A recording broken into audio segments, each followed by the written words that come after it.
Good afternoon. Constitution and Indian polity का जो portion है इन डिफरेंट कॉम्पिटिटिव एग्ज़ाम्स जैसे यूपीएससी, जेकेपीएससी, जेकेएसएसपी के जो एग्ज़ाम्स होते हैं या फिर नेट का, जेके सेट का, उसके साथ लेक्चरर 10+2 का जो एग्ज़ाम अभी होने वाला है, तो वो सारा सिलेबस जो कॉन्स्टिट्यूशन एंड इंडियन पॉलिटी का पूछा जाएगा जो भी, तो वो इस सिंगल डॉक्यूमेंट से कवर हो जाएगा।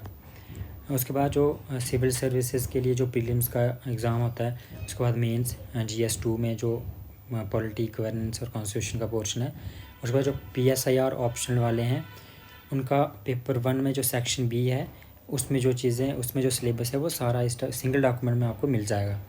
एक बार हम उस पर नज़र मार लेते हैं। तो ये प्रीलिम्स का सिलेबस है, इसमें ये टॉपिक कवर होगा।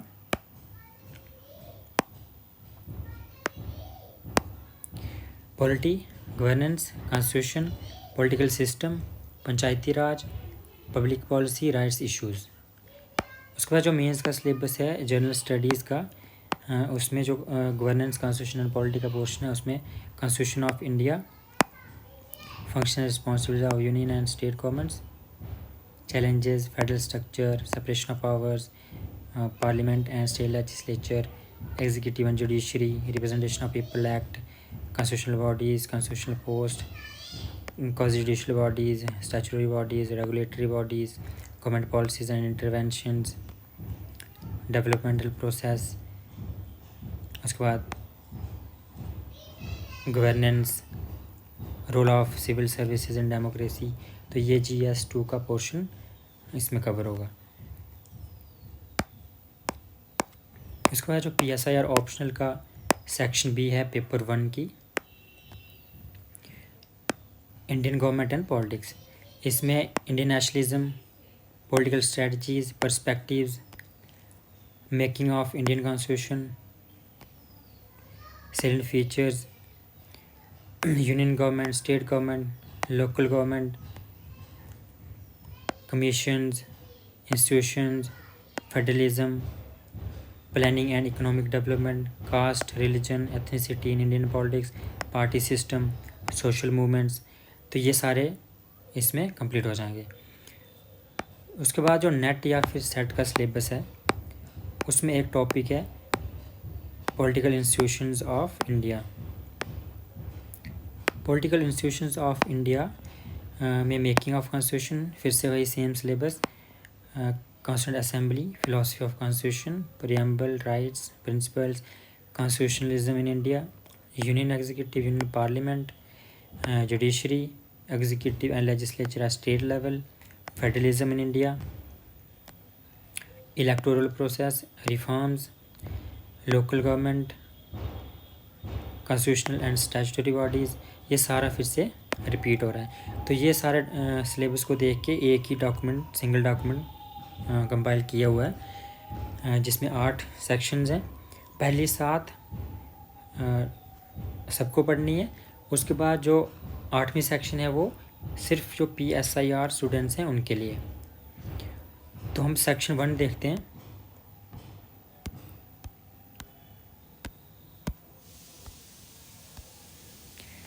सेक्शन 1 में constitution of India, constitutionalism, importance of constitution, constitutional morality, rule of law, ये मेंस के लिए। Historical underpinning, evolution, features, amendments, significant provisions, basic structure, making of constitution, इसमें legacies in of British rule, different social and political perspectives, preamble, territory of union, citizenship, fundamental rights, directive principles of state policy, fundamental duties. Second, governments, union, state and local. Union में executive, legislature, state level पे executive, legislature, local level पे panchayat, municipalities, grass root movements, grass root democracy, devolution of power and finances up to local level, role क्या है, actual functioning क्या है, administration कैसे की जाती है, स्पेशल एरियाज़ की, special features for some states, union territories, scheduled areas and tribal areas. Third, judiciary, इसमें supreme court, high court, subordinate courts, उसके बाद judicial review, judicial activism, judicial overreach, judicial reforms. Section 4 separation of powers between different organs, dispute resolution mechanisms and institutions, और legislature, executive and judiciary, इनके बीच में क्या separation of powers है। उसका federalism, functions and responsibilities क्या है union की और स्टेट्स की, इश्यूज़ क्या है, challenges pertaining to federal structure, constitutional provisions क्या है फेडरलिज्म को लेके, changing nature of centre state relations, integrationist tendencies, regional aspirations, interstate disputes. 5 bodies, इसमें कॉन्स्टिट्यूशनल बॉडीज़ आ जाएंगी और नॉन कॉन्स्टिट्यूशनल। कॉन्स्टिट्यूशनल में इलेक्शन कमीशन, पब्लिक सर्विसेज में UPSC, state public service commission and joint public service commission. उसके बाद finance commission, national commissions में schedule caste, schedule tribes, backward classes, special officer for linguistic minorities, CAG, AG of state, GST council. उसके बाद non constitutional में NITI Aayog, national human rights commission, state human rights commission, central information commission, state information commission, central vigilance commission, Lokpal, Lokayukta, CBI, NIA, national disaster management authority. तो कई बार इस पर simple question आ जाता है कि कौन कौन सी कॉन्स्टिट्यूशनल बॉडीज़ हैं, जैसे यूपीएससी में पूछा था और उसमें बैकवर्ड क्लासेस के लिए पूछा गया था।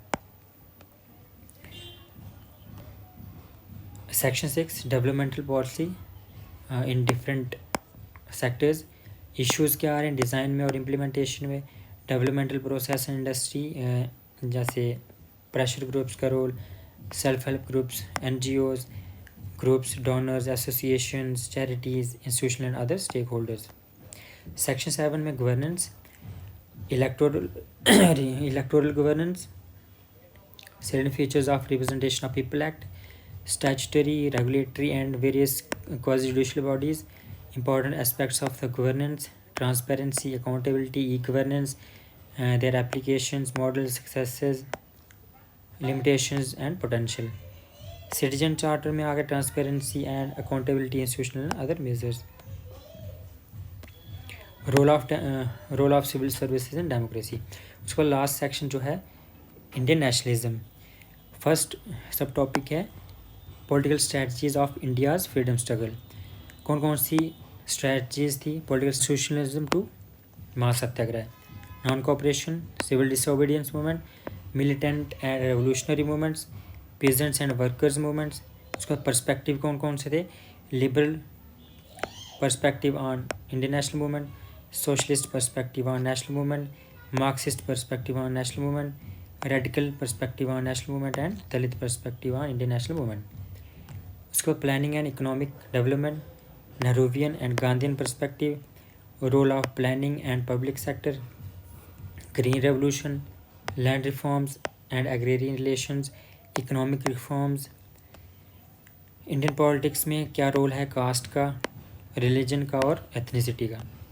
उसके बाद party system, national parties and regional political parties, ideology क्या है उनकी, सोशल बेस क्या है, पैटर्न्स क्या है कोलिशन पॉलिटिक्स के, pressure groups, trends in the electoral behaviour, changing socio economic profile of legislators.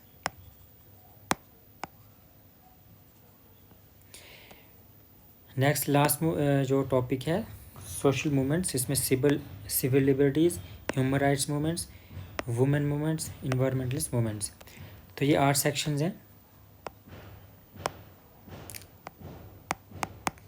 जिनका PSIR भी है और पहली 7 हैं जिनका PSIR नहीं है। इसमें prelims, mains plus optional complete होगा। इसके साथ जो नेट का एग्ज़ाम होता है या फिर JK सेट या फिर लेक्चरर 10+2 का जो एग्ज़ाम होगा उसमें जो कॉन्स्टिट्यूशन और इंडियन पॉलिटी का जो पोर्शन होगा वो सारा यहाँ से कंप्लीट हो जाएगा। Thank you.